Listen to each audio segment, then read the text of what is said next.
What you doing, Josh? I am packing my beans that Opal has sponsored. It's in there. It's really nice. Hello. And you cycle here every time we practice? Cycle, yeah, I cycle everywhere. I like cycling.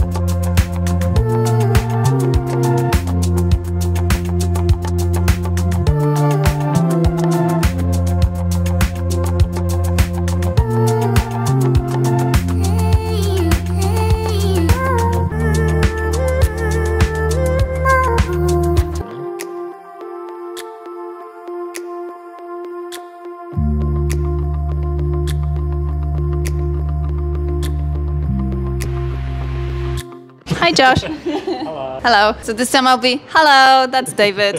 Hello. Maybe you've already heard with the previous interview. What we wanted to add to the end of the series is Josh's final thoughts. This is recorded after the competition, so we know that Josh placed second on the Regional Barista Championship in Christchurch. How do you feel? Give me your thoughts. I'm really proud of my work. I think that's the main sum up of it. To have come from nothing to doing my routine in a manner that really felt quite natural to me. It didn't feel like too much stage fright. I didn't feel nervous. It just happened and I did it and it felt really good. And I'm really proud of that. I really enjoyed every aspect of competition, not just everyone was looking at me on the stage, but training. I've always looked forward to every single day, and tasting the coffees and all that. I've learned so much. I think that's really key towards it. Taking that you don't work as a barista on a regular basis, do you think there are any ways that you can now apply your barista skills to anything that you will be doing in the future? Absolutely. Whether I end up working as a barista in the future or not, I don't know yet.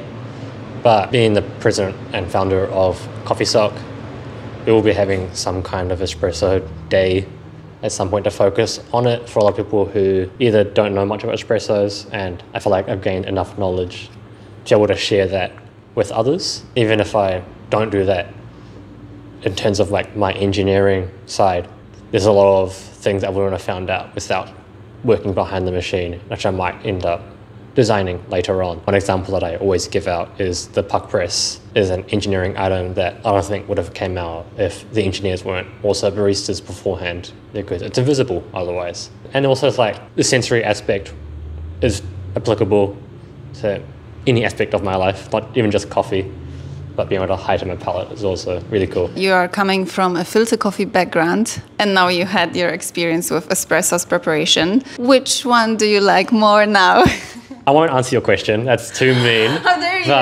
But I think for me, actually, my biggest development is I really actually come to appreciate milk beverages a lot more than I used to. Beforehand, most milk coffees just tasted like it's a milk coffee. I didn't really understand much around it, but at the end of my routine now, I actually really like my milk beverage more than my espresso, which I don't think would have ever happened, which is really cool, I think. It's a good sign of growth. I appreciate both filter and espresso equally. I think it's really hard to choose. Both have their ups and downs. That's fair. Filter.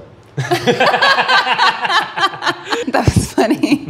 Going back to your presentation on the competition day, would you change anything now knowing that you didn't win?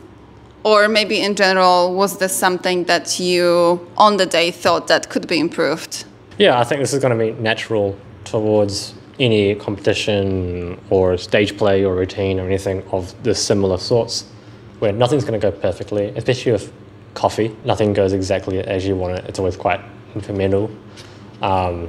One big thing that happened on my routine was the times of my two shots were quite significantly different. And I think that really cost me quite a few points along there. In retrospect, I was like, oh, I should have just let it run a bit longer. But that's something that happened at the time, and I've gotten so used to my routine that it's how it is. If I were to change anything outside of the limitations I had, I think it would have been good to practice with my competition coffee more to get more familiar with what happens when the coffee itself goes wrong more than anything. But since I'll sponsor the coffee, I don't really want to be wasting it constantly, so I wouldn't change that either. So not much, I think. What advices would you give now, having the experience of being on the stage, to potential baristas who are thinking of competing in any type of barista competition? It's actually the same as the first video. Ask, I think, is the key one. Like, there are people out there who are really willing to support. I've had so much support, I think, whether you are a barista or not. There's a lot of people out there who really want to make it happen. And it's never just a one-person army.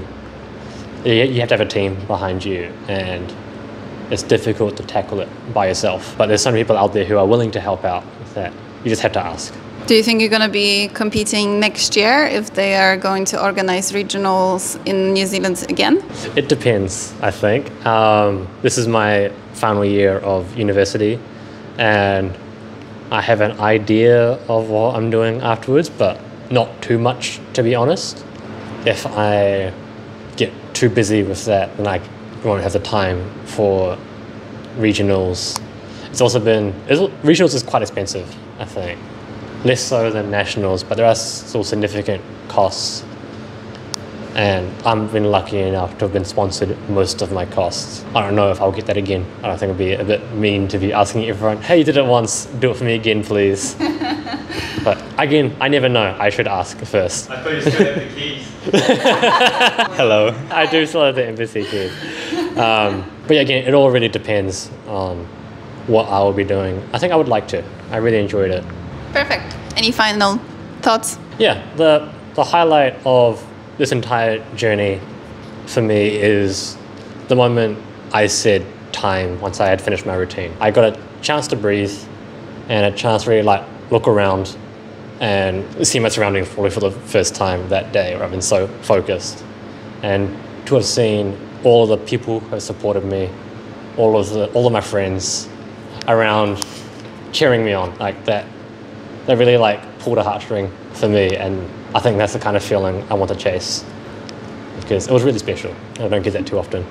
Chase the special feelings, people. Peace and coffee.